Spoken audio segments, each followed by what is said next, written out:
governo está estudando desistir daquela compensação bilionária aos estados que zerassem a cobrança de ICMS sobre diesel e o gás de cozinha. A ideia é, com esse dinheiro, recriar o auxílio emergencial, agora num valor de mais R$200, no valor de R$200, para turbinar o Auxílio Brasil.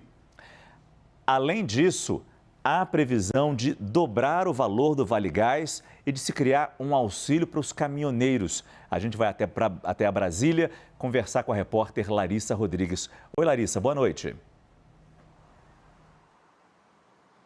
Oi, Márcio, boa noite para você, para quem acompanha a gente. O governo, que há mais ou menos 2 semanas apresentou um texto aqui no Congresso Nacional, batizado de PEC dos combustíveis, e chegou a prometer então compensar os estados que perdessem em arrecadação de ICMS, o ICMS, que é o principal imposto estadual que recai nos combustíveis. O governo tinha prometido que aqueles estados que zerassem esse imposto numa tentativa de baixar os preços lá na bomba, poderiam então ter esse montante de volta pago pela União. Agora, a ideia do governo é mudar tudo isso. Hoje, em entrevista coletiva, o líder do governo no Senado Federal, o senador Carlos Portinho, disse que o governo acredita que os governadores não gostaram muito dessa ideia e que quer usar essa verba de cerca de 30 bilhões de reais, que seria usada para compensar os estados, para, como você disse, recriar, então, alguns outros benefícios. Hoje, por exemplo, o auxílio gás ele é pago um mês sim, outro não. O governo quer passar a pagar todo mês. Além disso, existe uma possibilidade também de aumentar em R$200 o Auxílio Brasil, ou ainda chamado de uma nova edição do auxílio emergencial no valor de R$200, como apurou a nossa analista Thaís Arbex. Além, claro, de também pagar o chamado Pix Caminhoneiro, que seria um benefício de mais ou menos R$1.000 aos caminhoneiros. Eu volto com vocês. Muito obrigado, Larissa Rodrigues, que falou ao vivo de Brasília. Fundamental colocar de volta Yuri Pita nessa conversa, porque tudo isso vai ser aprovado se a PEC passar. E a gente sabe como é difícil passar PECs no ano eleitoral. É preciso muito voto na Câmara, no Senado, em 2 votações. É verdade, Márcio, mas até tem alguns mecanismos. Por exemplo, a Câmara adotou um procedimento de presença para o mês de julho, justamente para facilitar a realização desse quórum. E para a gente entender do que a gente está falando, quando o governo fala, por exemplo, do Auxílio Brasil, a gente já começou a falar um pouco disso com a Thaís Arbex, mas a gente preparou uma arte, Márcio. Lembra que na terça-feira a gente fez aquela conta, Sim, com a ajuda do Écio Costa e do pessoal da P3 Inteligência, sobre o impacto do Auxílio Brasil nos valores atuais, R$400, nas economias locais. Por exemplo, no estado do Maranhão, o Auxílio Brasil representa 4,69% de tudo que o Maranhão recebe de dinheiro. Da economia do Maranhão. Incrível.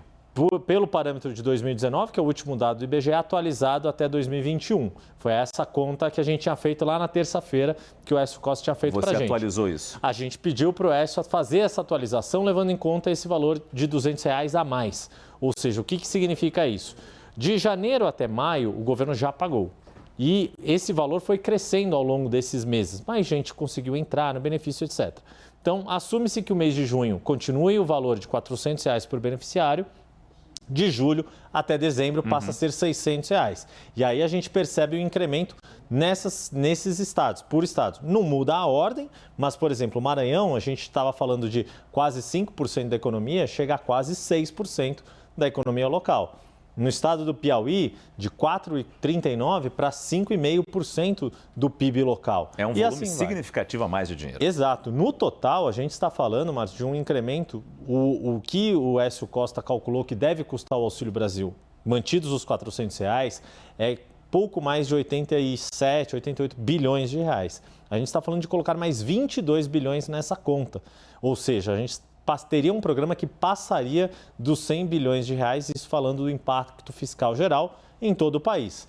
Claro, continuando aquela lista que a gente fez dos estados menos atingidos, né, que menos precisam, exato, que o peso do Auxílio Brasil é muito menor na economia, mas mesmo eles teriam um impacto significativo, como a gente pode ver, né? Quer dizer, no sentido do crescimento que isso significa. A conta é mais ou menos a seguinte, levando em conta metade do ano e metade do valor de adicional, a gente tem que, no total, o incremento é de mais ou menos 25% do que tinha sido planejado anteriormente. Agora, vai passar por uma PEC, mas como estamos no ano eleitoral, é preciso determinar que estamos num estado de emergência, não é isso? Tem algumas condicionantes legais para que isso ocorra, justamente as restrições que a legislação impõe para que não seja feita proselitismo, ou seja, para que o governante de momento, federal, estadual, municipal, numa disputa eleitoral não faça puro proselitismo para conseguir votos. Claro que a gente tem percebido uma preocupação muito forte do governo federal e isso tem impacto, inclusive,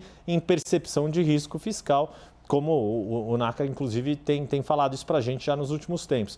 Mas, de qualquer modo, toda essa engenharia de votação no Congresso Nacional está sendo feita justamente para poder atender, porque, independentemente dos interesses eleitorais, é um fato. As pessoas estão precisando de mais recursos.